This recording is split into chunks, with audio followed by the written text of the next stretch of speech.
Treasurer, can you please clarify how the $3 million super tax will apply to defined pension super? Will it apply to judges and politicians? Well, we've made it clear it applies the same way that the coalition's changes did. And we did a lot of consultation to make sure that defined benefit was appropriately represented in the changes that we are proposing. Now, these changes are modest. They affect 0.5% of people in the super system, only balances above $3 million, still concessional tax treatment, just slightly less concessional, and they help us fund our priorities, which are strengthening Medicare and building more homes and cutting income taxes and helping with the cost of living. And so these changes have been in the public domain now for more than 2 years. They've been in the Parliament for a big slice of that.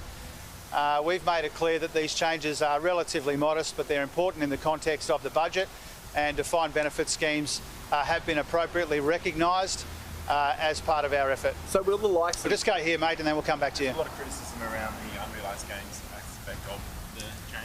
Are you prepared to rethink that or the indexation?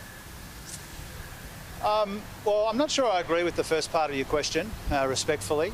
I know that there's a lot of coverage in 2 of our newspapers, and I know that there's a number of people over time who've expressed a view about it. I think it's good we live in a country where, when changes are proposed, people have got the ability to express a view about it.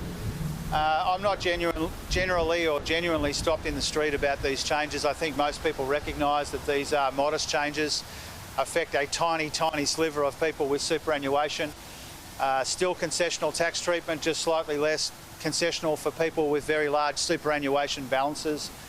And so I know that I read about it, obviously, in a couple of our newspapers most days, but I'm sure that people broadly recognise that it's a modest change, but it makes a difference to the budget, and that's why we put it forward more than 2 years ago. We'll go here and then back to you, mate. Wage growth is higher than inflation and productivity. Are there any dangers of having wage growth higher than inflation and productivity? Well, one of the most pleasing aspects of this wages data is we're getting wages growth at the same time as inflation's coming down. And this shows just how spectacularly wrong some people have been when they've talked about fears of a wage price spiral in our economy. You know, we've been hearing that at different times over the course of the last 3 years or so. There's absolutely no whiff of a wage price spiral in our economy, and that's because we've been getting these decent wages outcomes at the same time as we've been getting very encouraging outcomes on lower inflation at the same time, and not just headline inflation, but underlying inflation. Trimmed mean inflation is now in the Reserve Bank's target band as well.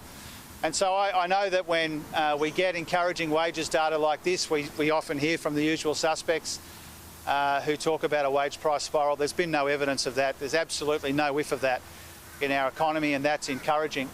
And even if you think about, people will want to write the relationship between these numbers and the decision that the Reserve Bank Board will take independently next week without my input.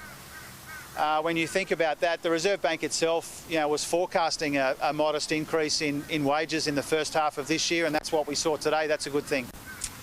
Yeah. Yeah. Yeah. Yeah. Yeah. And also, do you have any concerns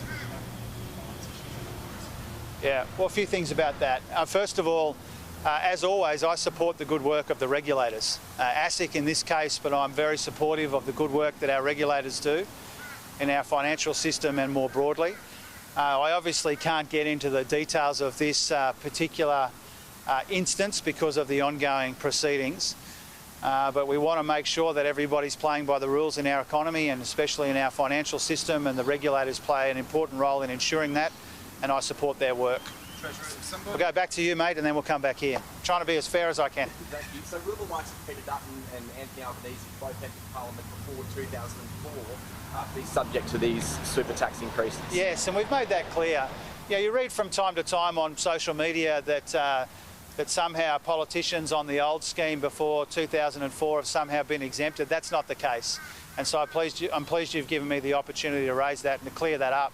I think people deliberately have told a different story from time to time, but politicians on defined benefit will be impacted if they've got very substantial balances by the changes we're proposing.